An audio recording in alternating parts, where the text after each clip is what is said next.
مسئلہ ایک چل رہا ہے کہ الحمدللہ کچھ دنوں پہلے الیکشن ہوا اور الیکشن میں مسلمانوں کی الحمدللہ تعداد بہت اچھی رہی اور لوگوں نے وہاں پر زیادہ سے زیادہ ووٹ کیا. لیکن معاملہ یہ چل رہا ہے ابھی میرے شہر ہی میں نہیں، بہت سے ایسے جگہوں پر جہاں پر مسجدوں میں اعلان ہوا ہے ووٹنگ کے متعلق، کسی ایک پارٹی کا نام لے کر تو کسی مسجد میں اعلان نہیں ہوا ہے، دوسری جگہوں پر ہوا ہوگا وہ اور بات ہے، لیکن یہاں پر میرج میں میرے خیال سے جتنی مسجدیں ہیں کسی پارٹی کا نام لے کر تو اعلان نہیں ہوا ہے. صرف اتنا بولا گیا ہے کہ اگر کوئی شریعت کے خلاف کام کر رہا ہے، شریعت کو نقصان پہنچانے کی کوشش کر رہا ہے، مسلمانوں کو نقصان پہنچانے کی کوشش کر رہا ہے تو ایسی پارٹیوں کو ووٹ نہ دیں. اور اس وجہ سے اماموں کو پیچھے گالیاں دی جا رہی ہے، علماء کرام کو پیچھے لوگ گالیاں دے رہے ہیں کہ وہ کہہ رہے ہیں کہ ان کو کیا ضرورت ہے ایسے معاملات میں پڑھنے کی، بولنے کی. ان کا کام ہے مسجدیں سنبھالنا اور ان کا کام ہے دین کی باتیں کرنا، اور سیاست ان کا کام نہیں ہے. تو یاد رکھیں سیاست شریعت سے جدا نہیں ہے، سیاست جو ہے پولیٹکس شریعت سے جدا نہیں ہے. یاد رکھیں سیاست اور شریعت یہ دونوں مل کر ہیں، اور ہم اتنے سال کبھی کسی ٹاپک کو لے کر، سیاست کو لے کر کبھی بات نہیں کیے تھے. لیکن بات جب ہماری مسجدوں کی آئی، بات جب ہمارے مدرسوں کی آئی، بات جب ہمارے خانقاہوں کی آئی، بات جب ہمارے وقف بورڈ کی آئی، بات جب ہمارے بچیوں کے حجاب پر آئی تو ہمیں بولنا پڑا. ہماری بقا کا ابھی یہ معاملہ ہے، یا تو زندہ رہنا ہے یا تو مرنا ہے. اس وجہ سے مسجدوں سے بھی یہ آواز اٹھنا بہت ضروری ہے.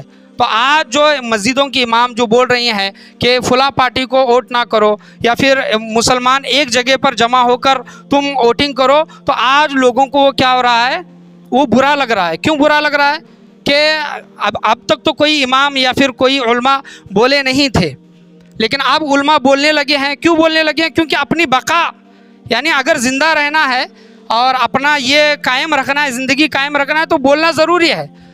اب بھی نہیں بولیں گے تو تباہ و برباد ہو جائیں گے، یاد رکھیں.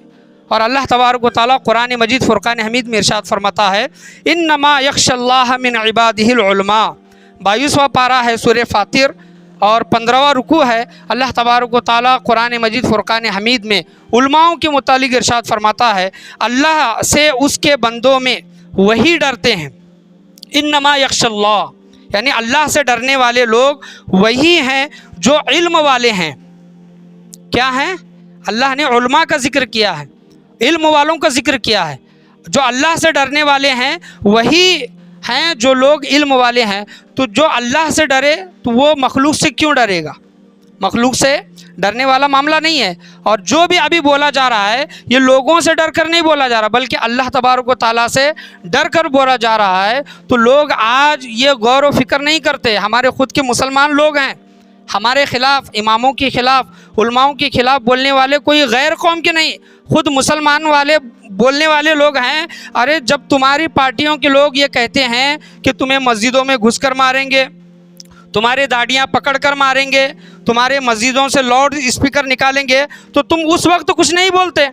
حضور صلی اللہ علیہ وسلم کی شان میں گستاخیاں کرتے ہیں تو وہی بڑے بڑے نیتا اس مہاراج کے ساتھ بیٹھ کر فوٹو نکالتے ہیں، تم اس کے بارے میں نہیں بولتے. آج علماء بول رہے ہیں کہ سب مسلمان ایک جگہ آ جاؤ، مسلمان تمام لوگ ایک جگہ ہو کر کسی ایک کو ووٹ کرو، کسی ایک کو لانے کی کوشش کرو. تو آج ان کو یہ مرچیں لگ رہی ہیں، آج ان کو یہ تکلیف ہو رہے ہیں. یاد رکھیں کہ علماء نے اس دیش کی آزادی میں سب سے بڑا اگر کردار ادا کیا ہے تو علماء نے ادا کیا. یاد رکھیں آزادی کے دوران کئی سو نہیں ہزاروں کی تعداد میں علماؤں کو پھانسی پر چڑھایا گیا ہے.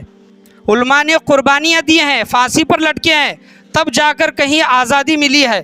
اور آزادی ملنے میں علماء کرام کا سب سے بڑا حصہ. یاد رکھیں آپ اس چیز کو بھول رہے ہیں. علماء نے اپنی قربانیاں دی ہیں، کوئی وہ سنی نہیں تھا، تبلیغی نہیں تھا، مسلمان تھے، انہوں نے قربانیاں دی ہیں، اسی وجہ سے دیش آزاد ہوا ہے. آج جو لوگ علماء پر بھوکتے ہیں ان کو پیچھے گالیاں دے رہے ہیں. یاد رکھیں کہ بزرگان دین فرماتے ہیں، حضور صلی اللہ علیہ وسلم کی حدیث ہے جو کوئی علماؤں کو، اماموں کو بھلا برا کہتا ہے اندیشہ ہے کہ اس کا خاتمہ ایمان پر نہیں ہوگا. اندیشہ ہے اس کا خاتمہ ایمان پر نہیں ہوگا۔ یہ وہی علماء ہے کہ جب آپ کا بچہ پیدا ہوتا ہے تو آپ کے بچے کے آ کر کان میں اذان دیتے ہیں، یہ وہی علماء ہیں۔ اگر آپ کی شادی ہے تو علماؤں کے بغیر آپ کی شادی نہیں ہو سکتی، یہ وہی علماء ہے کہ آپ اگر مر جائیں تو آپ کو قبر میں دفنانے والا، آپ کے لیے دعا کرنے والا علماؤں کے علاوہ کوئی نہیں ملے گا۔ آج آپ علماؤں کو بھلا برا بول رہے ہیں، آپ کی جو بھی سیاسی پارٹی ہوگی، جو بھی آپ کے معاملات ہوں گے وہ آپ تک رکھیں، لیکن جہاں پر بات مسلمانوں کی بقا کی آتی ہے، مسلمانوں کو سیف کرنے کی بات جب آتی ہے، مسجدوں کی بات آتی ہے، مدرسوں کی بات آتی ہے، خانقاہوں کی بات آتی ہے، شریعت کی بات آتی ہے، لڑکیوں کے حجاب کو لے کر بات آتی ہے، تو ہر مسجد سے یہ آواز نکلے گی۔ یاد رکھیں کہ کوئی بھی کتنا بھی بولیں کہ علماء کیوں بول رہے ہیں، ان کا کام کیا ہے، بولنے والے یہ بھی بولتے ہیں کہ ان کو پاکٹ ملی ہوگی اس وجہ سے بولے ہیں، تو ہم کسی پارٹی کا نام لے کر تو نہیں بول رہے ہیں۔ اگر پاکٹ ملی بھی ہوگی تو آپ تحقیق کریں، اگر جس نے پاکٹ لی ہوگی اس کا آپ گریبان پکڑیں آپ، لیکن ہم جو علماء دین کی جوتیاں سیدھے کرنے والے ہم لوگ ہیں، اللہ تبارک و تعالیٰ علماؤں کے متعلق فرماتا ہے کہ زمین پر سب سے بہترین لوگ جو ہیں اللہ سے ڈرنے والے، اور اللہ سے ڈرنے والے کون لوگ ہیں؟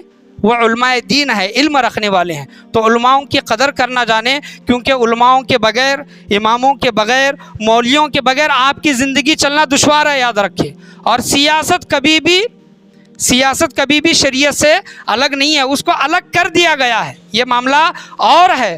حضور صلی اللہ علیہ وسلم کی اگر زندگی دیکھیں، حضرت ابو بکر صدیق، حضرت عمر، حضرت عثمان، حضرت علی رضی اللہ تعالیٰ، جمعہ میں جو بیان ہوتا تھا، ممبر پر جو کھڑے ہو کر جو بولتے تھے وہی سیاست ہوتی تھی، ممبروں پر وہ بولا جاتا تھا۔ لیکن آج مسلمانوں کو سیاست سے دور رکھا گیا ہے، علماؤں کو سیاست سے دور رکھا گیا ہے، لیکن جب بات اپنی شریعت کی آئی، اپنے دین کی آئی، تو اس کو بچانے کے لیے ہم اپنا تن من دھن سب لٹانے کے لیے تیار ہیں۔ آپ بھی غیرت مند بنیں، پیسے لے کر ووٹ نہ کریں۔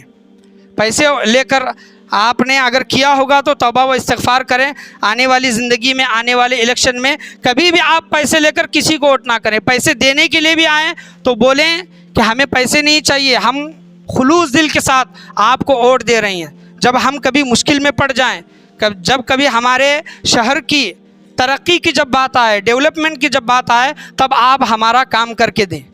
اور یاد رکھیں کہ اگر آپ پیسہ لے کر ووٹ کریں گے تو آپ ان کے پاس کیا منہ لے کر جائیں گے اپنا کوئی کام کرانے کے لیے؟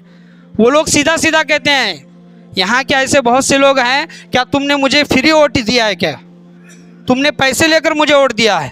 ابھی مجھے تمہارا کچھ کام کرنا ہے تو تمہیں بھی مجھے پیسے دینا ہوگا۔ تو سوچیں، غور کریں، 500، 1000، 2000، 2500 میں خود کو بیچنے کی کوشش نہ کریں۔ ہمارا جو ووٹ ہے وہ قیمتی ہے۔ علماؤں کی رہبری میں صحیح لوگوں کو چننے کی، اپنا حکمراں اور لیڈر بنانے کی کیا کریں؟ کوشش کریں۔ اللہ کی بارگاہ میں یہی دعا ہے، اللہ تبارک و تعالی ہم تمام لوگوں کو بولنے سننے سے زیادہ اس پر عمل کرنے کی توفیق عطا فرمائے، علماء دین کی قدر کرنے کی توفیق اور رفیق عطا فرمائے۔ جب ہمارے علماء دین میں ہماری رہبری کرتے ہیں اور ہماری آخرت کو وہ سدھارنے کی کوشش کرتے ہیں اور جہنم سے نکال کر جنت کی طرف وہ علماء دین لے جانے کی جب کوشش کرتے ہیں، تو جب دنیا کی جب بات آئے تو ہمارے علماء دین ہم سے دور کیوں ہیں؟ رہبری میں ہم سے دور کیوں ہیں؟ جب آخرت وہ ہمیشہ رہنے والی زندگی ہے، جنت ہمیشہ رہنے والی ہے، جب ان معاملات میں، نیک معاملات میں ہمارے علماء ہماری رہبری کرتے ہیں، تو دنیا کے معاملات میں بھی ہمارے علماء کرام ہماری رہبری کرنا چاہیے اور ہم ان کو اپنا رہبر مان کر ہمیں زندگی گزر بسر کرنی چاہیے۔ اللہ کی بارگاہ میں یہی دعا ہے، اللہ تبارک و تعالی ہم تمام لوگوں کو بولنے سننے سے زیادہ اس پر عمل کرنے کی توفیق عطا فرمائے۔ جو علماء دین کے شان میں گستاخیاں کرتے ہیں، گالیاں دیتے ہیں، اللہ تبارک و تعالیٰ ان کو ہدایت نصیب عطا فرمائے، توبہ نصیب عطا فرمائے۔ یہی علماء دین ہیں جو دین ان سے چل رہا ہے اور انشاءاللہ عز و جل آنے والی قیامت تک چلتا رہے گا۔ آج کے بیان میں، آج کے درس میں بولنے میں، سننے میں، سمجھنے میں یا پھر سمجھانے میں کسی بھی قسم کی غلطی، کمی، بیشی، کوتاہی، خامی، بھول چوک ہوئی ہو، اللہ تبارک و تعالیٰ اپنے فضل و کرم سے اسے معاف عطا فرمائے۔ لا الہ الا اللہ محمد رسول اللہ صلی اللہ علیہ وسلم، وآخر دعوانا ان الحمد للہ رب العالمین۔